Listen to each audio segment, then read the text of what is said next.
Okay. So yun nga, ang pagro-road test, maraming klase yan. Hindi yung basta magro-road test ka lang, tatakbo ka, sasakay ka lang, tatakbo yung basta-basta. Dapat malaman muna natin ano yung concern, bakit i-road test. In this case, ito po ay tinaw, hindi mapaandar nung dating may-ari, tinirik daw, I don't know, pero sabi bagong overhaul to nung ilan lang, March. Ayun, napaandar namin, ginawa sa calibration. Kaya bago tayo mag-road test, syempre i-check natin lagi ang preno, testingin natin, i-check yung mga gulong. Pag pinatakbo, hindi yung basta takbo lang, hataw ka agad. Kailangan tandaan mo na, drive with caution. Make sure na meron kang fuel. Tapos kanina napaandar na to na nakamirror mga ilang minuto din.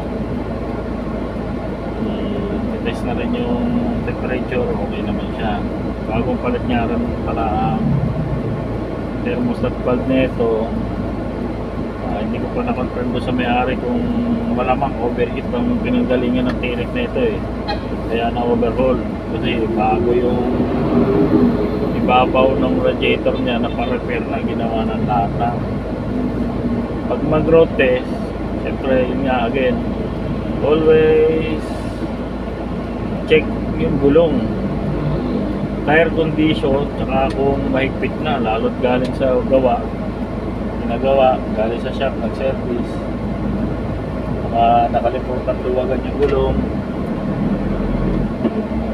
Yung preno, testingin kung may preno ba.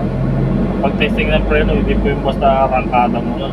Bago kayo tumakbo, bubahin nyo na, apakan nyo na, tingnan nyo kung may pressure pa, baka lusot na yan. Hindi yung kailan patakbuhin nyo bigla, tapos pag apak mo lusot pala.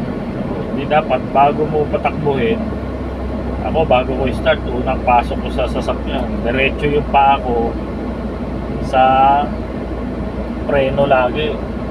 Kung yan ay lubog o lusot, ramdam agad.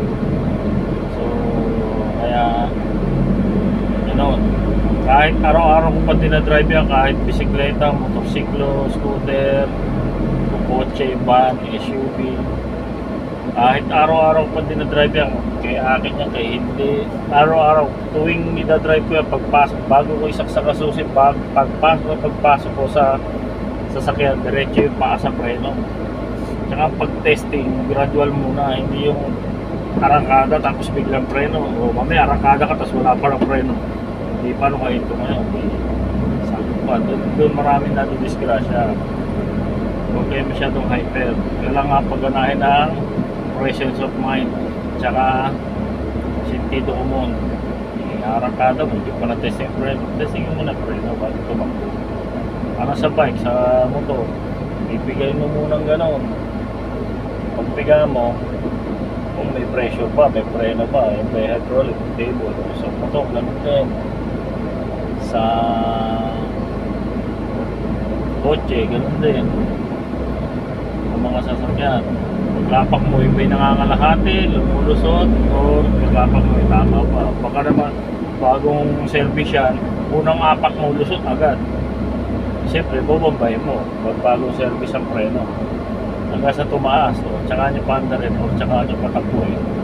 Pag nabomba nyo na, ang tumaas na. Kaya pag mag-road test, yan isa sa mga factor na kailangan lagi tayong presence of mind, gamitin ang sentido común. Pag kayo nagpa-service, kung hindi man kayong gumagawa, kayo may-ari, so kayo driver, pag kayo nagpa-service, either change oil yan, PMS service, lalo na kung ginalawang preno o brake service, siguraduhin nyo bago nyo i-start, kumapa kayo sa preno, kung nyo lusot, bombahin nyo hanggang sa tumaas kung yan ay bagong gawa. Ngayon, kung gagamitin nyo na, syempre, testingin nyo muna. Huwag nyo pabigla-bigla. Gradual muna para safe kayo. Always think safety. Tsaka yung mga gulong nyo, yung condition ng gulong, either flat or worn out, or baka labas ang ply, or may hiwa, or naram flat yan, may damage. Baka yan yung aksidente pagtakbo. Subukan ko nun. Bata-bata pa ako, Opel Omega 80 pa lang takbo, sumabog yung gulong, tanggal yung mga mudguard. Buti, hindi kami sumemplang. Meron namang isang sasakyan na L3 pinautusan lang ako, pinahatid yata sa akin, may kinuha, hinatid yung sasakyan. Sabi ko, kalbo na yung gulong na ito. Sabi niya, hindi, kaya pa yan, dahan-dahanin mo. Ang bagal na takbo ko, wala pang, nasa 45-50 pa lang takbo ko, yung sumabog yung gulo. Sabi ko na buti hindi ko binibilis. Kung mga 60 yun, baka biglang pagsabog nung kakabig pa. So kailangan ano tayo, safe tayo. Kailangan yung sabi nga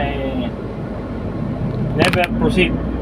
Oh, sorry, ayan. Sabi nga, never proceed when in doubt. Kung nyo tutuloy, walanganin kayo. Kaya lang, no choice ako doon sa L3. Kailangan ko madala. Inutos lang sa akin hindi ko siya pinatatakbo ng mabilis, kabagal lang. Pero kung yan isa yun, makakapag-desisyon ka, huwag mo na ituloy kung wala nga rin sa gulong mo. Mapalitan mo na, o palit mo yung reserva mo. Baka naman yung reserva nyo, hindi rin nyo na-check. Kung kailan kayo na-flatan, hindi namimili ng bagong gulong o lumang gulong ang pako o tornilyo masasagasaan nyo. Baka kung kailan kayo na-flatan, wala rin palang hangin o flat din pala yung spare tire nyo. May naabutan akong ganyan sa kalye, ang laking tao, gandang lalaki, pati asawa niya, gandang babae, trooper, ganda na sasakyan, 4x4 SUV. Kita ko siya, hirap ng jack pa niya, yung gano'n, pang kotse. Alanganin pang hirap na hirap magtanggal ng gulong.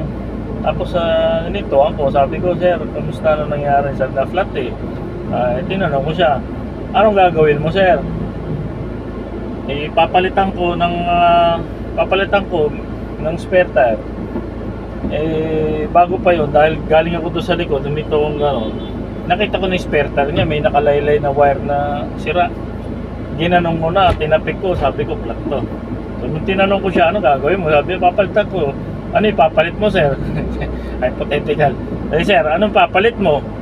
Sabi niya, yung spare tire ko. Sabi ko, flat din yung spare tire ko Gagulat siya, ha? Paano mo nalaman? Paano mo nasabi? Hindi, ginanong ko Sabi ko, malambot, tsaka nakalabas yung ply, yung ganun ba? Sabi, hindi kasi akin to sasakyan na to Yun lang. Sabihanan ko kasi to, sabi niya. Ganun ba? Sige, sir, kung gusto mo, tulungan kita. Hindi natulungan kita. Natulungan ko siya. May chance tayong tumulong, di tumulong tayo. Tumulong ako without any hesitation or neither expectation or whatsoever. Gusto ko lang matulungan siya. Nakita ko kasi parang hirap na hirap. Kahit mga lalaki yun, laki ng katawan. Siyempre, iba yung marunong. Kahit ngayon maliit, kung mas marunong naman magtanggal kabit, di ba? So, pag nasa kalagayan tayo, gawin nating tumulong. Pagkakait yung tulong kung nasa kalagayan ka at may pagkakataon. So at the same time, natulungan ko siya financially, tinulungan din niya ako, nagbigay yun siya. Tapos nagpabili pa siya on the other the next day or week, nagpabili siya ulit ng isa pang gulong para doon sa kabila naman kasi kalbo, pasira na rin. So nagkaroon pa ako ng kaibigan. Kaya lang ngayon, since after pandemic, hindi na kami ulit nagkita. Pero, yun nga, nakatulong. Masarap sa pakiramdam nakatulong. Tsaka, safety, lagi. Yung, tinuro nga sa kanya, nagtatanggal siya ng jack Sabi ko, dapat yung reserva mo, nauna mo tinanggal. Bukod sa na-check mo yung reserva mo, kung may hangin na wala, pag jack mo gano'n, dapat nakakalang. Para bumigay man yung jack, nakakalang yung gulong. Hindi ka maipit, hindi ka mabagsakan. Ayan ang mga safety pagka magamit na sasakyan. The next video siguro sa susunod, kwento natin yung mga ibang experience natin sa tungkol sa mga sasakyan. Iba pa. Thank you for watching. Sana may natutunan kayo.